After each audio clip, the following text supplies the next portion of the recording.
అనంతపూర్ జిల్లాను చూస్తే చాలు రేపు ఏ ప్రభుత్వం వస్తుందో అని చెప్పి అందరు కూడా చెప్తారు. ఈరోజు ఈ మధ్యలోనే ఒక సంవత్సరం అయిన తర్వాత తెలుగుదేశంకు అనుకూలంగా ఉండే సర్వే చేసే వాళ్ళు వాళ్ళ వీడియోలు కొన్ని చూడడం జరిగింది. కేకే సర్వే అని, రైజ్ అని, రకరకాలు తెలుగుదేశం గెలుస్తాయని ఇచ్చిన వాళ్ళే వాళ్ళన్నీ కూడా సర్వేలు రిలీజ్ చేయడం జరిగింది. వాటన్నిటిలో ఒకటే చెప్తా ఉన్నారు, ఈ రోజు ఎలక్షన్ పెడితే రాయలసీమ అంతా కూడా ఊడ్చుకొని పోతుంది తెలుగుదేశం పార్టీ.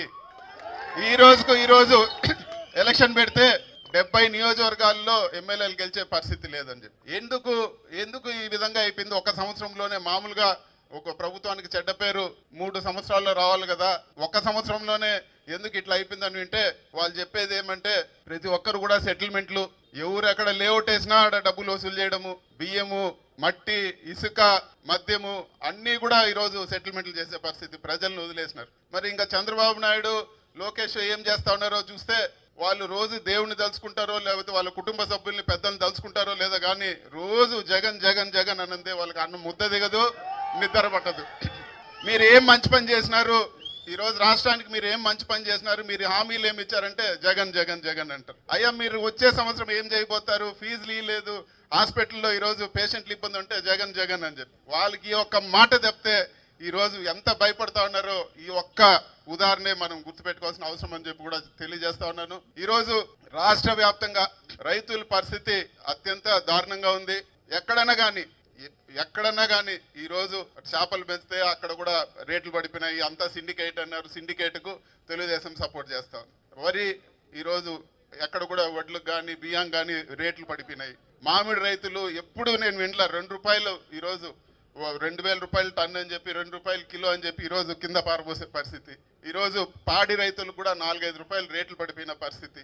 ఏ ఒక్క రైతు కూడా సంతోషంగా లేరు. ఎక్కడ కూడా మద్దతు ధర ఇస్తాం, అది ఇస్తామని మాటలు చెప్తారు తప్పితే ఎక్కడ కూడా వాస్తవంగా రైతులకు మేలు జరిగిన పరిస్థితి ఎక్కడ కూడా రాష్ట్ర వ్యాప్తంగా లేదు.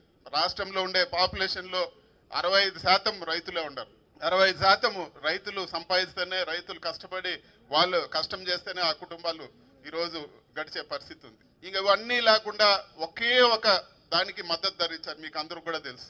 చంద్రబాబు నాయుడు గారు ఒకరోజు ఈ మధ్యలోనే చూసినాను, ఎవరైతే మద్యం అమ్ముతా ఉన్నారో వాళ్ళందరూ నష్టపోతా ఉన్నారు, వాళ్ళకు రేట్లు పెంచి నేను మద్దతు ధర ఇస్తానని చెప్పి ఆయన చెప్పడం జరిగింది. ప్రతి ఒక్క ఇది వాస్తవమా కాదని చెప్పి కూడా నేను మిమ్మల్ని అందరిని కూడా అడుగుతా ఉన్నాను. ఒకటి వాళ్ళ సిండికేట్లు, వాళ్ళ కార్యకర్తలు, వాళ్ళ నాయకులు మద్యం నడుపుతా ఉన్నారు కాబట్టి వాళ్ళకు ఒక్కటి కరెక్ట్గా రేట్లు పెంచి ఎక్కడ కూడా ఈరోజు నష్టం లేకుండా జరుగుతున్న ఒక వ్యాపారము ఈరోజు లిక్కర్ షాపులు, బెల్ట్ షాపులు అని చెప్పి కూడా మనం అందరూ కూడా గుర్తుపెట్టుకోవాలి. రైతులను గాలికి వదిలేసినారు, అన్నీ కూడా వదిలేసినారు. ఎక్కడ కూడా ఈరోజు ప్రజలకు కావాల్సిన పనులు కానీ ఇంకోటి కానీ ఎక్కడ కూడా చేయడం లేదు. ఇంకా కూడా దారుణమైన పరిస్థితి ఏమంటే పూర్తయిన హాస్పిటల్, ఈరోజు పెనుగొండలో హాస్పిటల్ పూర్తి అయిపోయింది, దాని పక్కన పారేసినారు. ఆడ 30 కోట్లు 40 కోట్లు పెడితే ఈరోజు హాస్పిటల్ రన్ అయ్యే పరిస్థితి ఉంది. ఇంకా కూడా చాలా రోడ్లు కానీ ఇంకా కూడా డెవలప్మెంట్ యాక్టివిటీస్ అన్నీ కూడా ఆపేశారు. చూస్తే అప్పు ఎప్పుడూ లేనంత అప్పు కూడా చేశారు. ఈ డబ్బులంతా ఎక్కడికి పోతుందంటే వాళ్ళ రియల్ ఎస్టేట్ వ్యాపారం, అమరావతి అని చెప్పి ఇప్పుడు 50,000 ఎకరాలకి ఇప్పుడు 1,00,000 కోట్ల అప్పు కావాలంటే ఇంకొక 50,000 ఎకరాలు తీసుకొని ఇంకొక 1,00,000 కోట్ల అప్పు చేస్తూ ఉన్నారు. ఇది దారుణమైన పరిస్థితి. రాష్ట్రం అంతా కూడా సమానంగా చూడాలా. అక్కడ డెవలప్ అయితే పెట్టండి కానీ డెవలప్ ఎప్పుడో అవుతుంది, 20 ఏళ్ళకి 30 ఏళ్ళు అవుతుంది అని చెప్పి ఇప్పుడు ఇక్కడ జరిగే పనులన్నీ కూడా ఇక్కడ ప్రజలను కడుపు కొట్టద్దని చెప్పి కూడా మేము కోరుతాను. అదేవిధంగా ఈరోజు పెద్దలు రామకృష్ణారెడ్డి గారు మన అనంతపురం ఉమ్మడి జిల్లాని ఎంచుకొని ఈరోజు ఈ కార్యక్రమం ఏదైతే మనకు మేనిఫెస్టోలో హామీలు ఇచ్చారో, ఏదైతే జగనన్న ఇచ్చే పథకాలు అన్నీ కాకుండా ఇంకా మేము ఎక్స్ట్రా ఇస్తామని మోసం చేశారో వాటిపైన ప్రజలకు తెలియాల్సిన అవసరం ఉంది. ఈ కార్యక్రమాన్ని లాంచ్ చేయడానికి పెద్దలు మన అనంతపూర్ ఉమ్మడి అనంతపూర్ జిల్లాను ఎంచుకున్నారు. ఆయనకు మా ప్రత్యేక ధన్యవాదాలు.